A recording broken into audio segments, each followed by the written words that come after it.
Lo dijo él. A primera hora.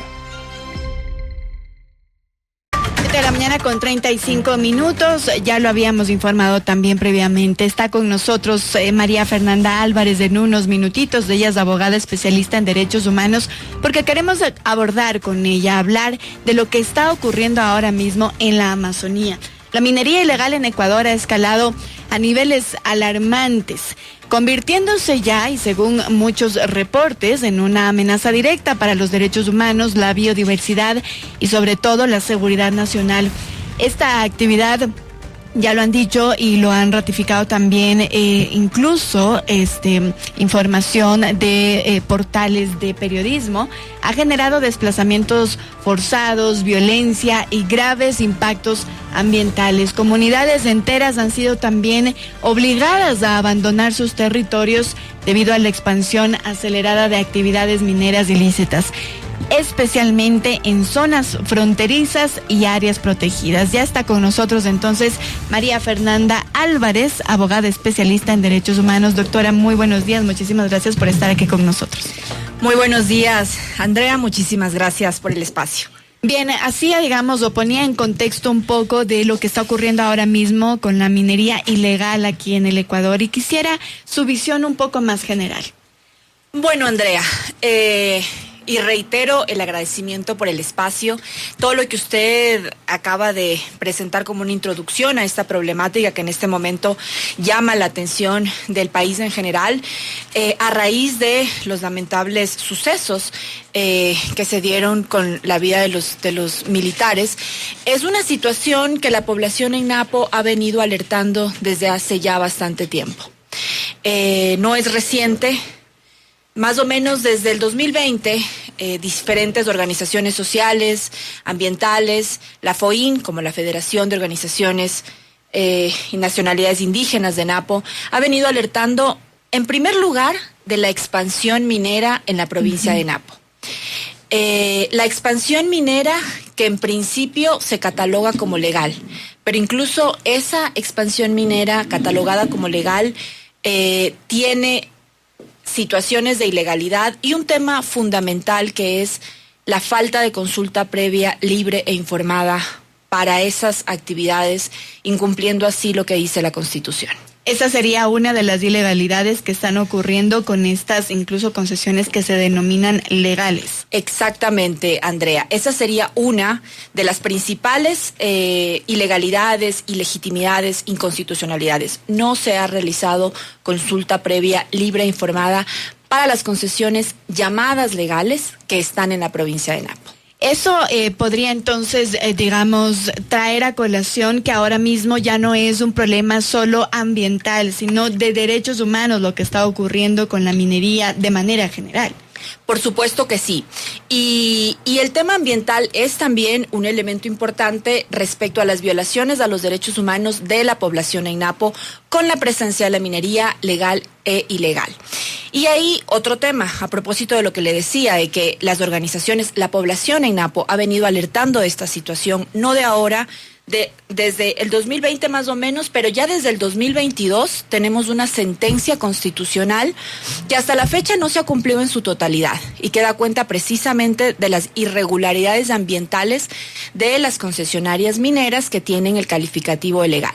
Pero un tema aquí, a propósito de la situación que nos ha consternado respecto a la presencia de grupos armados ilegales en la zona. Y es que la alerta que estaba dando la población en Napo era también respecto a la vinculación que se da entre estas llamadas concesionarias legales y la actividad ilegal.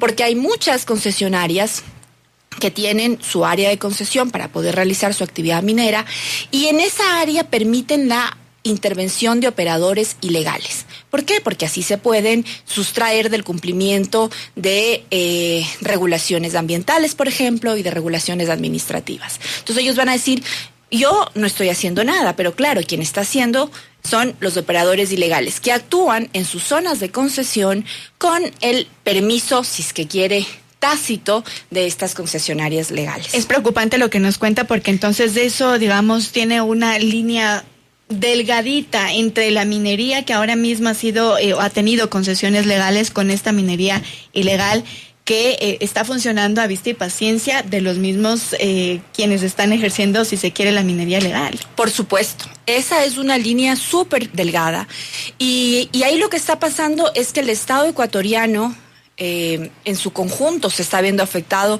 no solamente por la generación de pasivos ambientales, que ese es otro de los temas que se tiene que analizar ahí, sino porque la extracción de los recursos naturales no está llegando a las arcas del Estado. Y no solamente que no está llegando a las arcas del Estado, sino que está sirviendo para financiar precisamente estos grupos criminales. Entonces, aquí hay un círculo vicioso con múltiples aristas y, si quiere, el denominador común en todas estas situaciones y en esta multiplicidad de actores es la falta de control.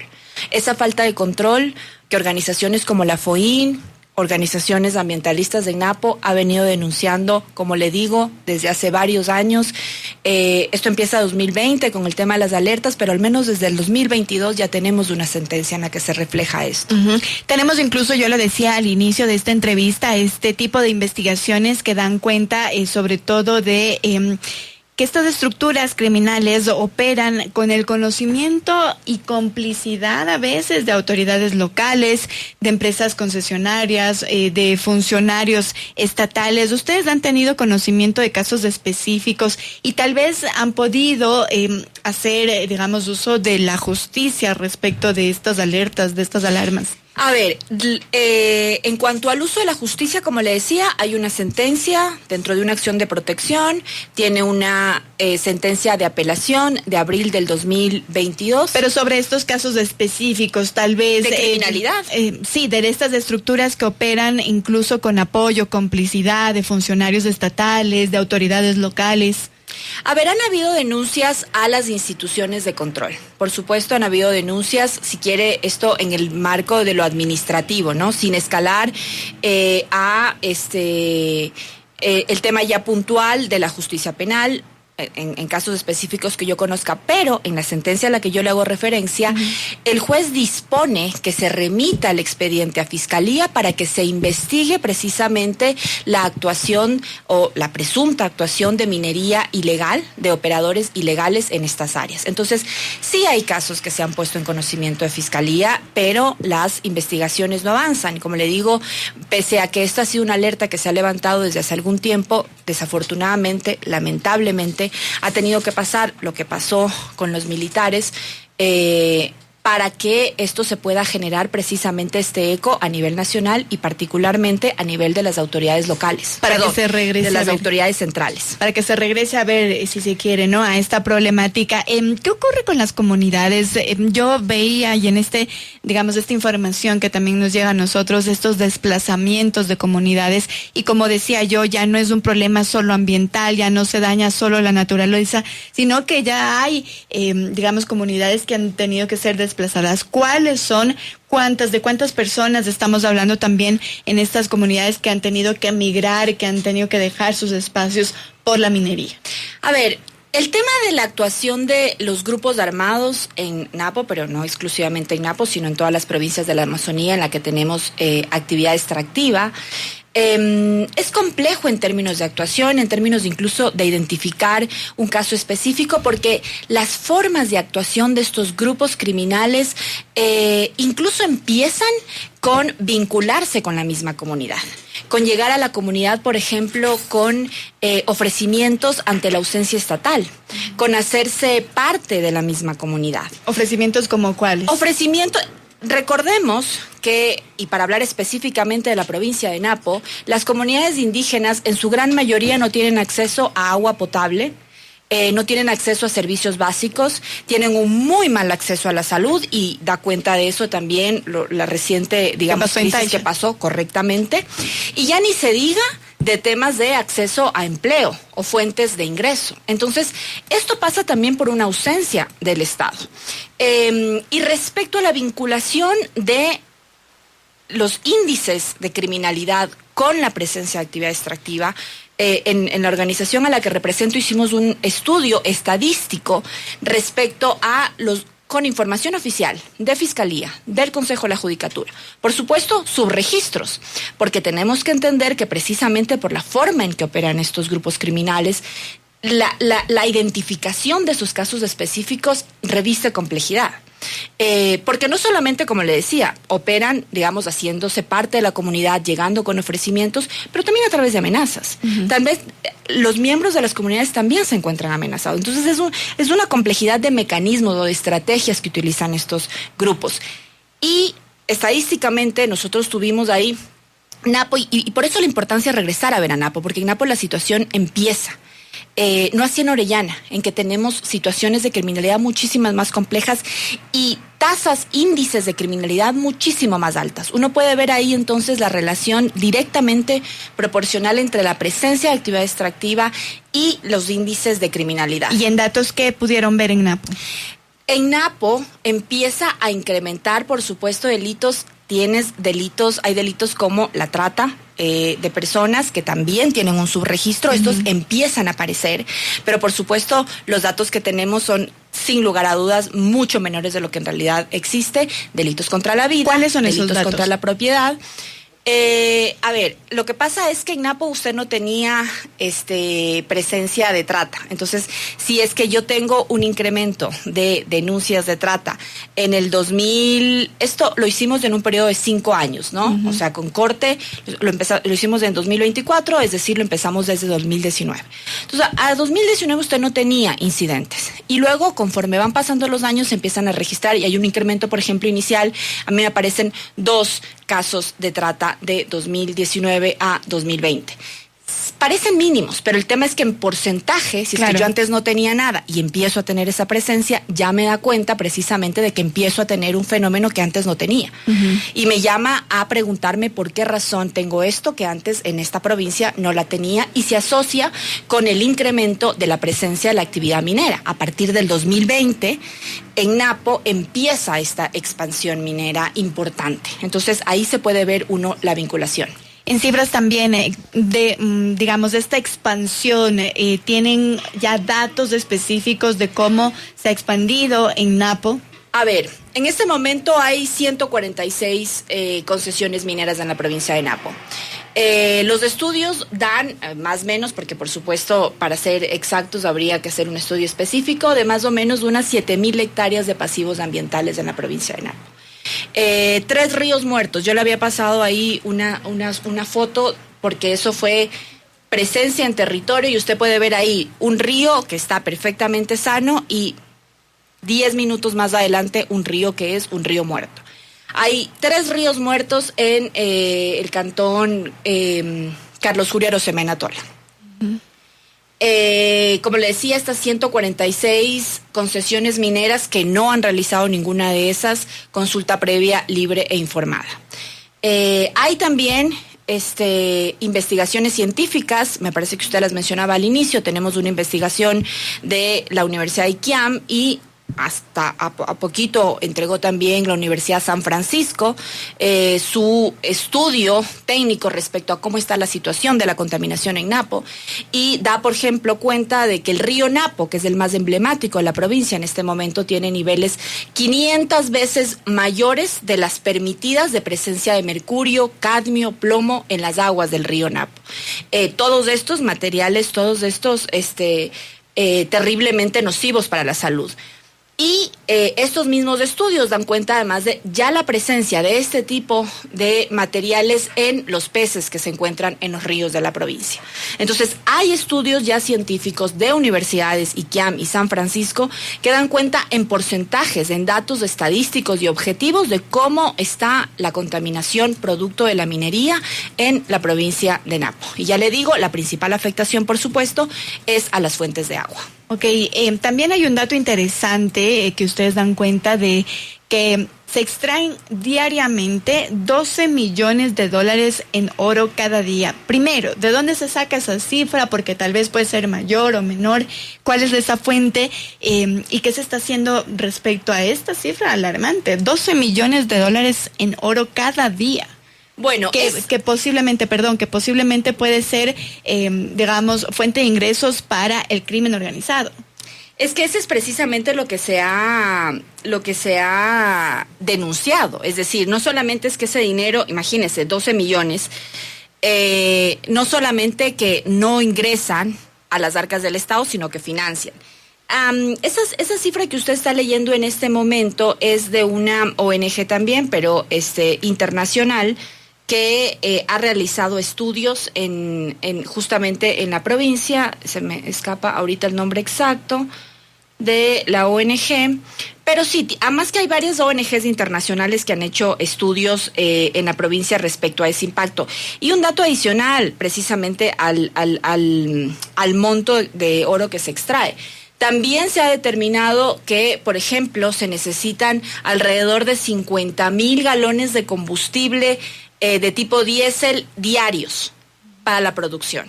Eso significa que el Estado está financiando además, porque esto es combustible subsidiado. Entonces el Estado subsidia ese tipo de combustibles que son necesarios para esta actividad minera ilegal. Entonces usted tiene ahí tres cosas: el oro que se extrae, que no ingresa a las arcas del Estado, el combustible que está subsidiado y adicionalmente todo lo que va a significar en pasivos ambientales. Como le decía, al día de hoy se calcula que hay al menos 7,000 hectáreas de pasivos ambientales en la provincia de Napo, al día de hoy, más allá de lo que se sigue produciendo, porque no se ha hecho nada para frenar o para que las empresas empiecen a actuar de conformidad a los lineamientos ambientales del ministerio. Uh-huh.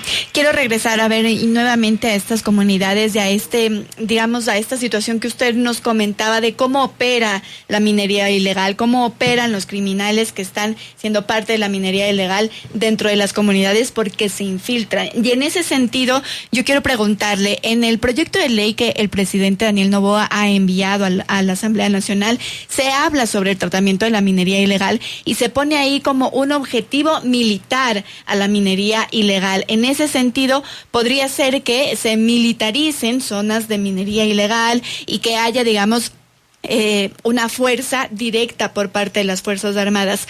¿Cómo poder separar a la comunidad de este sistema, verdad? Porque, como usted dice, se puede infiltrar y podría amenazar también a las comunidades. Claro, porque justamente esa es el arte de estos grupos, digamos, si usted se infiltra, ya no estoy hablando de, del externo que pertenece a este grupo criminal, sino que podría ser incluso ya parte, digamos, de la comunidad a través de distintos mecanismos. Eso ya incluso es un tema más bien de análisis sociológico. Pero si me permite, respecto a su pregunta en cuanto a la militarización, yo creo que eso precisamente nos trae riesgos respecto no solamente a las violaciones de derechos que ya se están dando en este momento para las comunidades, sino a lo que podría venir después. ¿Por qué? Porque ese es un enfoque que lo que tiene es una visión represiva sin analizar precisamente todas las demás causas de lo que está pasando. Y un punto ahí, cuando yo le decía consulta previa, libre e informada, hay que ver cómo están las comunidades. En el caso de Napo, por ejemplo, hay una comunidad en específico en Yutsupino, que en su momento recibió con los brazos abiertos la minería. ¿Por qué? Precisamente por lo que le digo, hay una ausencia estatal. Y esta minería llega con las promesas de que van a darles los recursos que nunca han tenido, que no tienen posibilidades de acceder. Ingresa la minería ilegal, la minería legal sale y lo que quedan son los pasivos ambientales. Entonces, simplemente para una visión, digamos, general de lo que significaría la militarización, lo que traería más bien es una situación adicional de riesgo a los derechos de las comunidades, ¿no? Porque lo que tendría usted ahí es una represión, presencia militar en territorios de comunidades indígenas a los que en ningún momento se les ha respetado sus derechos colectivos, empezando por el de la consulta previa, libre e informada. Y precisamente hacia allá vamos entonces. ¿Qué es lo que ustedes están exigiendo ahora mismo? Entiendo que una de las cosas es la declaratoria de emergencia, sobre todo en la provincia de Napo. ¿Qué implicaría esta declaratoria de emergencia? A ver, lo que se pide es que se revisen todas las concesiones mineras. Que se revisen todas las concesiones mineras que en este momento están vigentes en la provincia de Napo. En esta sentencia que le digo y que es una de las peticiones que precisamente se cumpla con esta sentencia de la acción de protección que ya tiene sentencia de segunda instancia, una de las cosas que se hace es reconocer que hay empresas, hay 9 concesionarias que son objeto de esta acción de protección, que dice están incumpliendo normas ambientales. Entonces hay ya un reconocimiento incluso expreso de una autoridad judicial. Entonces se pide que se revisen estas concesiones, que se revisen las concesiones que están operando sin que se haya dado una consulta previa, que son todas esas concesiones, y que efectivamente se adopten, digamos, los correctivos para que las empresas cumplan con los lineamientos principalmente ambientales. Pero creo que todo parte de hacer una auditoría de control de todas las concesiones que en este momento están operando, que en teoría tienen un título de concesión minera, entre comillas, legal. ¿Por qué? Porque como le decía, el denominador común en esto es la falta de control. Y lo que se pide precisamente es que se haga control desde todos los niveles. Esto puede pasar desde el tema administrativo. Hay, de hecho, informes de Contraloría que dan cuenta de incumplimientos administrativos de concesiones que están vigentes. El tema ambiental y, por supuesto, empezando por el tema constitucional de lo que significa la consulta previa, libre e informada. Entonces, lo que se pide es precisamente que se haga una revisión, una auditoría y que se frenen, y que en aquellos casos de aquellas concesiones que no se haya cumplido con la normativa constitucional, que se haga una reversión de esas concesiones. Pero digamos, esto se podría hacer en simultáneo y no precisamente con la necesidad de una declaratoria de emergencia en Napo. Pero ustedes también están pidiendo una declaratoria de emergencia. Por supuesto, por la situación, porque como le digo, desde el 2020 en que se ha empezado a hacer una voz de alerta de lo que está pasando, hasta la fecha de hoy no ha pasado absolutamente nada. Las concesiones continúan avanzando y ya tenemos precisamente todo el avance de los pasivos ambientales que tenemos. Es decir, eso requiere que en este momento se frene el avance de la minería, pero sobre todo se frene el impacto que están teniendo tanto en comunidades indígenas como en el medio ambiente en la provincia de Napo.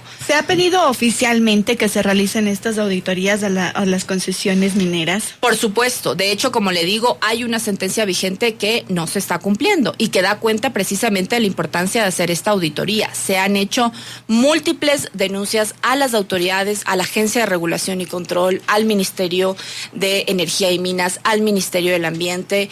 La Defensoría del Pueblo en su momento fue un actor importante en todo el tema de tratar de gestionar y de coordinar. Y yo creo que aquí el problema, como usted también lo decía, es que un tema son las autoridades a nivel central y otro es el tema de cómo están actuando las autoridades a nivel local, porque ahí tenemos también un tema de cuáles son los intereses de los gobiernos locales, y precisamente por eso la importancia de que las autoridades a nivel central puedan hacer un control no solamente de los privados, sino también de los diferentes funcionarios de autoridades públicas. Se ha pedido en reiteradas ocasiones. Como le digo, esta no es la primera vez, esto salta ahora a nivel nacional, pero esta ha sido una voz de alerta que han presentado las comunidades y organizaciones desde hace varios años.